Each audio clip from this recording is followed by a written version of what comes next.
Olha, hoje eu vim ao mercado para fazer as contas de quanto os meus roubos oneram você, brasileiro. Vamos comigo? Prateleira por prateleira, para você saber quanto custa para o seu bolso a minha roubalheira.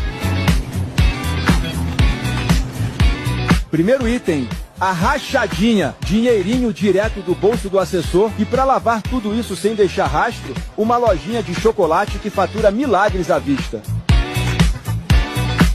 Aí a gente passa no setor VIP e pega 184 milhões do Vorcário e do Banco Master, tirados direto da aposentadoria do trabalhador. E para fechar o carrinho com chave de ouro, o tarifaço do Trump.